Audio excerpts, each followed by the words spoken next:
Welcome to the Week 6 recap. It's one of the few times where I've shut the door and it's actually made me feel better. Getting a little chilly out there. The weather is starting to turn.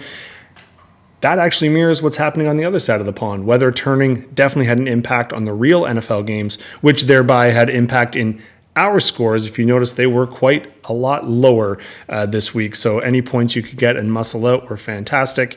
But how that impacted our league, what that did to the real teams in terms of how the mighty were falling, does that have an impact on our league? Only time will tell. Exciting week, though. Paul's starting to accuse people of cheating. That means you know it's been a good fantasy week. So let's get right down to it with some NFL recaps. In actual football news, the biggest story is likely that the 72 Dolphins can take the bottle of champagne off ice. Well, several bottles. There is 28 and possibly some additional staff of them. They get together, they can crack the champagne, they can celebrate the fact that they're still the last undefeated team to go from start to finish. Both the 49ers and the Eagles fell this week. A little combination of potentially some coaching issues in terms of the Eagles. They were within 2 minutes or 2-minute drill. Hurts forces on a 3rd and 9 because they couldn't push him far enough. Throws an errant pick. Jets come down and score. Could be weather. Both games were suffering from some East Coast and Northeast, especially weather. If you looked, actually, AFC teams were 6-0 against the NFC, and I think some of that might be some depth in the league, but others might be weather is going to start to be more of an issue you have to pay attention to. And then the last one, especially for the 49ers, you cannot discount the impact of injuries and who was able to start and finish the game. We'll get to a few more of those points, but just in general, if you looked and your scoring was down, that was an NFL-wide trend. Now, I can say I was thrilled. I've had a bunch of travel, which was amazing, but this Sunday I had nothing else to do but football. Even the Kelsey and Swift distractions were done Thursday / the Sunday night or Saturday Night Live, took care of all of that. So really for me on Sunday, it was just football, sat down with the dogs, NFL Red Zone on TV, stat tracker on my computer, and I really enjoyed mediocre football for the next couple hours. So if it happened every week, I'd probably be bitter, but for this week, it was fantastic. When I say mediocre, again, weather and injuries took over. If you look at the basic stats, even look into our leagues, as scoring goes, typically sort of quarterbacks. I know running backs can provide a little as well, but usually you can look at scoring. In the previous couple weeks in standard QB scoring in fantasy, last week we had 9 quarterbacks. In the past, I think it's been as much as 11 score 20 points or more.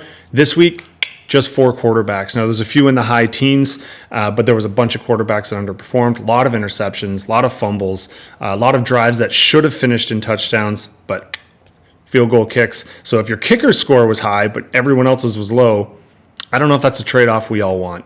Now, in terms of some of the positives, so the UK run is now over for the year. They'll come back every year as they typically do. If you did watch the earlier games, because it's a nicer time for us on this part of the pond. I know for people in the Americas, you got to wake up a little bit earlier to catch it.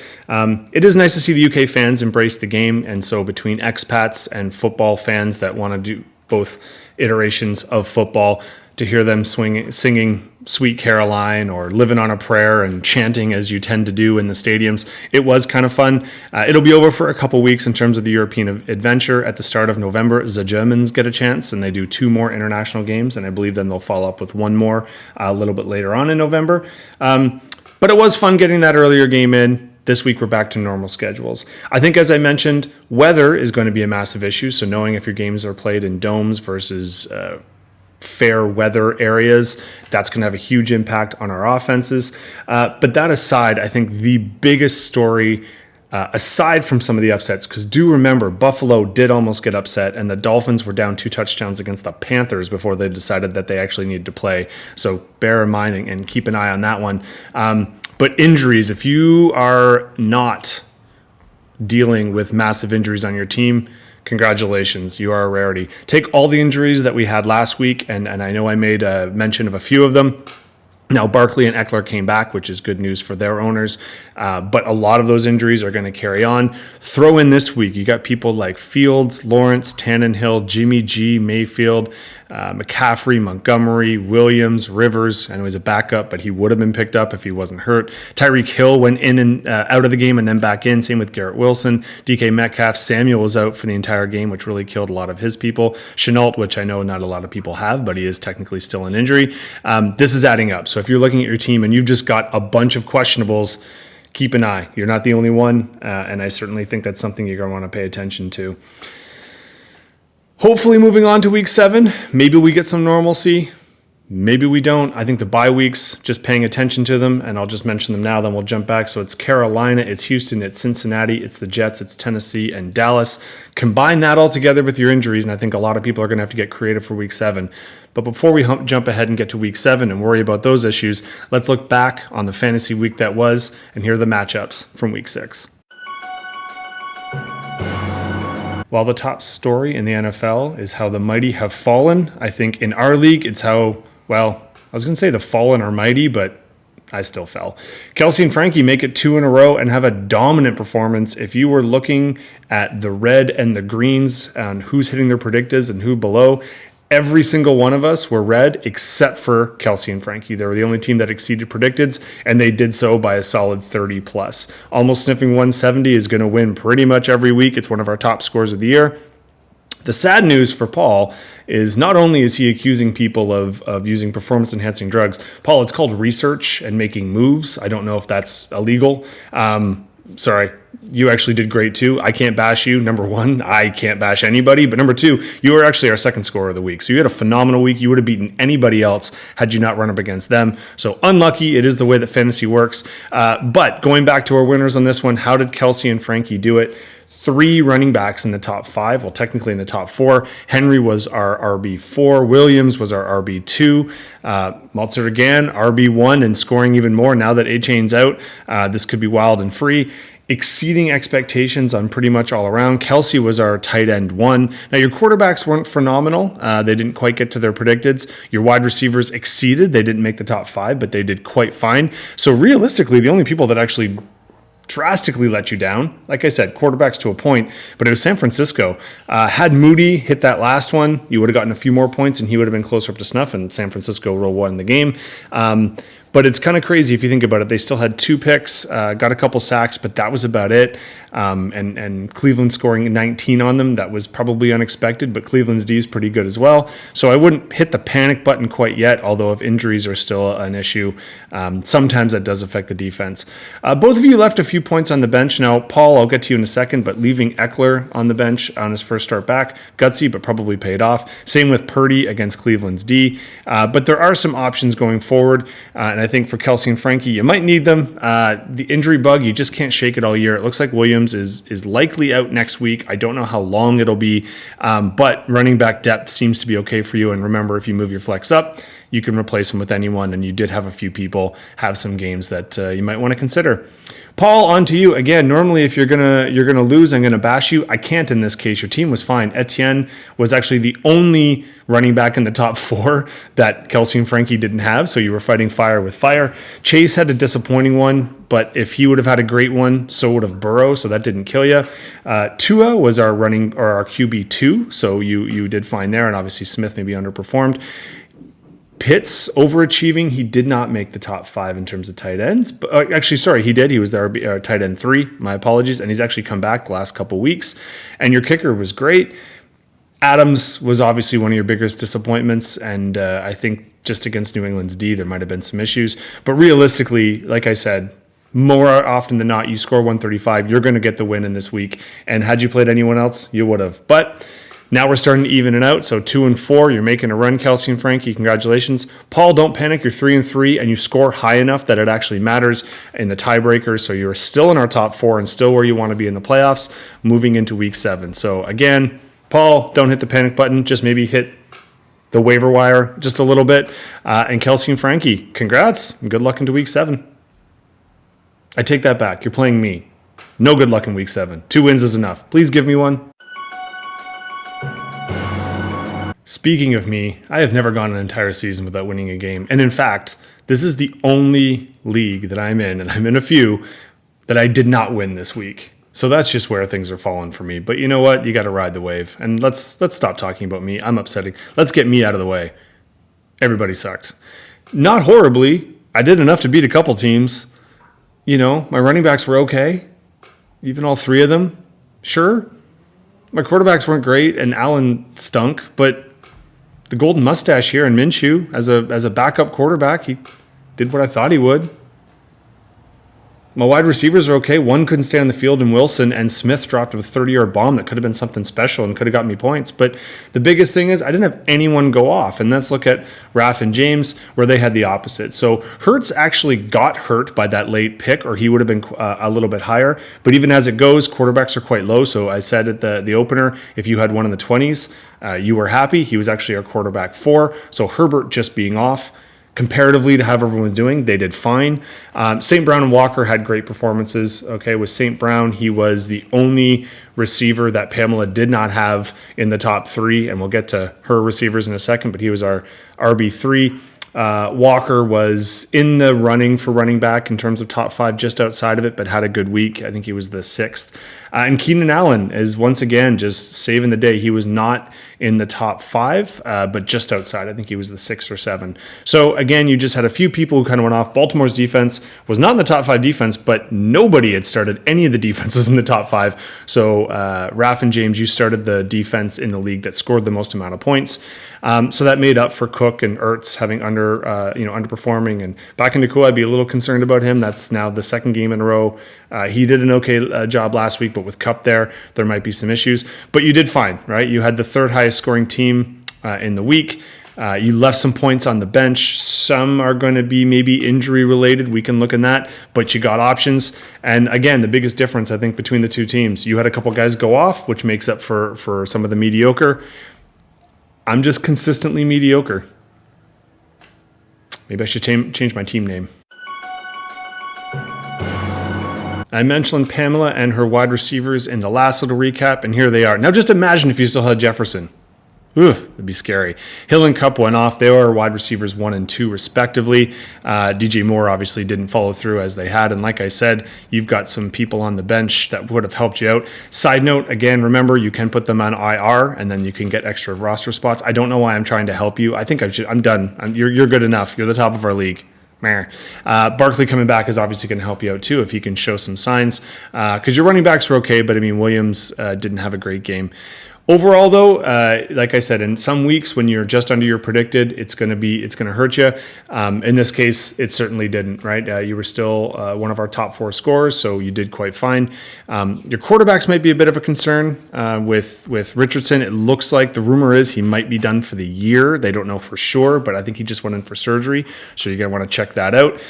Mayfield and Lawrence both left at some point in time. Lawrence actually did last the entire game, but he did get checked out. The only fishy thing with Lawrence is he plays on Thursday night.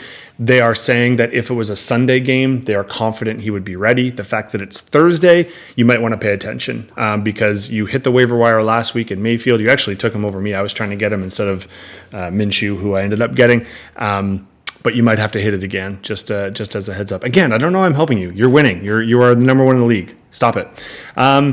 Kate and Nick. Nick, you continue your loss streak. I think that's 4 in a row now for you. So Kate, just something to consider. Jokes though, because you did fine again. I think you fell victim to the same things we all did. You just had a few players underperform. Kittle was a huge issue in terms of when he's on, he's on. When he's off, he's off. Only 1 catch for 1 yard. That's well beneath him. But Cleveland's defense is one of the best in the league. But realistically, this was the tightest matchup. We got it within 9 points. You probably win if Monty doesn't go out. Montgomery's been one of your top scorers for the last couple of weeks, whether he's been playing or not, because I know coming back from injury, it's been tough to know whether or not to start him. When someone goes down that early in the game, that stinks. They were off to a decent start. Montgomery was definitely getting the load of the carries, and then all of a sudden he's hurt. He's got to leave, and that kind of bites you. Goff made up for it, though. CeeDee Lamb had a great Monday night game. Breece Hall was our running back 5, and Justin Tucker was killing it as a kicker. He was our number 1. I mean, Baltimore just could not score, but they kept driving on Tennessee. 6 field goals. Mother Tucker, he was killing it. Dallas is letting you down the last couple weeks in a row. Maybe they have a more favorable matchup coming up because they do, I believe, have the bye week you're going to have to contend with. So you're going to have to take a look at that moving forward. So no need to hit the panic button, but now you are 2-4. You're technically tied with a couple people there. Something you want to consider because you're going to want to snap out of this loss streak and get back to the positives. Whereas Pamela, that's one more week on the top of the mountain. Congratulations, you are still our number 1 seed. The Widowmaker returns. She dusts off her run from the first couple weeks, and after a few weeks off, Jackie's back to producing our drink buying team. Sorry, Jules. And in fact, Jules, you horrible luck. Jackie came off to a good start and then just kind of fell flat. A lot of your players, Jackie, just did not perform as you wanted to. Now, obviously, you had a decent Thursday night game. Mahomes looked like he underperformed, but he was actually our quarterback 5 because, as I said in the opener, there wasn't a lot of quarterbacks who put up good numbers this week, Mahomes being the 5th best. A.J. Brown, also the 5th best receiver, which was great for you. And kicker in Kansas City, he was the kicker too. Only the guy from Baltimore that just kept kicking would have topped him with 6 field goals. Your guy only had 4, but 2 were 50 plus, so that's not too shabby. Other than that, though, I think everyone was quite below, and so Jackie, you were prime for the taking on this one. You do have some people coming back from injuries and bye weeks, so next week you might have more options. But in most cases, you actually were our 2nd lowest scorer. What happened to Jules? It's about as easy as it gets. It was injury bug. Now, Olave is questionable now, but he finished the game, so he was fine. It's Fields and it's McCaffrey, and yeah, I'd be a little concerned. Now, McCaffrey looks like it might be a week or 2. Fields, they don't know. He could be back next week. I guess it was a dislocation on his throwing hand, and when they popped it back in, he couldn't grip the football, so they're going to see if he can. Now, his backup is not great, so I know any Bears fan is going to want him back in. You as well, you were riding the highs, and between him and Howell, you were having great quarterback numbers in the last few weeks. It's just the worst when they get hurt once the game starts. If it's hurt beforehand, at least you can make the move. Now, for you, though, the one positive, Dax had the game of his year thus far, I believe. He was in our top 5, obviously being over 20. He was actually our quarterback 1. He was the number 1 highest scoring quarterback. Had you put him in, it might have been a different story, not enough on their own. But then the other boy, Thielen, he's been killing it. He's been a top 5 receiver the last couple weeks. All right, he was number 4 wide receiver in the week this week. Has been putting up massive numbers. So you have some things to consider and maybe some moves that you want to make. But unlucky, Jules. You've lasted this long. You made it to week 6, but unfortunately, you do owe the round of drinks. And you do make Jackie feel a little bit better in herself as she's regained that now 4 times she has played the team that will have to buy. So at least you did that for a friend. All right, with week 6 done and dusted in the books, and if you're curious, a few people have sent me private messages. If you ever want to know here, you go down to schedule. Week 7 is what we're into. Our regular season ends after week 15. Then we go into the playoffs, which is top 4, bottom 4. All right. So realistically, all you're trying to do is get to that top 4. Yes, tiebreakers work as points scored. So if it ended right now, it would be Paul and above, Jules and below. We do a little consolation, but that's not for any of the cash or the prizes. Top 4 is what you're really going for. Now, I'm saying this as no one's 6th person, but technically no one's out of it yet. They actually let you know if you're eliminated from potential playoffs. With 8 people, all you really need is a big run at the end. Now, I'm really testing it and making it, more and more difficult. But think here, all right, you go on a couple game run, everything can even out. And as we saw with injuries, there is a lot left to be played. So speaking of which, let's go on to week 7. Now the numbers are going to be a little bit lower. 6 teams have the bye. If you didn't catch them at the beginning, remember that's Carolina, Cincinnati, Dallas, Tennessee, the Jets, and Houston. So while not a lot of them are huge beacons for fantasy, there's a few of them like Cincinnati, Dallas. A lot of people do have a lot of their players, but definitely bye weeks are going to be an issue. And then the injury bug. You just saw it as I was going through the matchups. The number of doubtfuls or questionables right now are huge. Everyone is in getting their MRIs and their scans and trying to get things figured out. So do pay attention to that Thursday night matchup because that's going to influence a few of your decisions. But realistically, hitting the waiver wire and getting free agents is probably going to be even more important in the next coming weeks. This is where you can kind of set your roster and really paying attention to how long people may or may not be out for. Hopefully that's helpful. But to be honest with you, why would I even bother helping any of you? You're doing fine. You've even made me actually say at the beginning, I'm like, oh, my other fantasy teams are winning, just because I want people to know that I'm not typically 0-6. So obviously you don't need my help. Stop listening to me. Just do what you've been doing. If you've been making moves, make moves. If you haven't been, keep not making moves. Kelsey, Frankie, I don't know. It's a win-win for me this week. All right. Either you were one of my basement dwellers with me. You've now tread on the league and you're on a 2-game win streak. So if you put your boots to my face and you get your 3rd win, part of me would be a little bit happy for you. But I'd be even happier if you gave me a win or I earned one, maybe. I think here, Pamela, you're still in the top of the league, win out, and obviously you'll be fine. Jules, you're gonna have to rebound. Now, like I said, you are definitely bitten with the injury bug, but your bench was good enough. I think you can make a run here. Paul, you got Kate and Nick on the slate here. I think this is actually going to be closer than it seems. So hopefully that one's a decent matchup. But even though you're right in the middle there, you're going to find that's going to have a huge swing in our league. But I think in terms of matchups, this one's probably the one we want to pay attention to the most. Our number 2 versus our number 3. Now, Raff and company, you're going to want to make sure you don't fall victim once again to the Widowmaker. Jackie's on a bit of a run. I think she's at her best when she barely scores and just beats you. I think that makes her even happier than being a top scoring team, but we'll see how it goes. Now, she has a couple moves to be made, so I imagine that projection will be much closer. So again, we're back to normal. Thursday, Sunday, normal times, no UK games, and Monday. So hopefully people have a chance to actually follow this a little bit, or if you haven't been following and you just like waking up on Monday morning and finding out who did what, who am I to judge? Anywho, here's hoping we get together for drinks in the next couple days. If not, or until then, best of luck in week 7, everybody.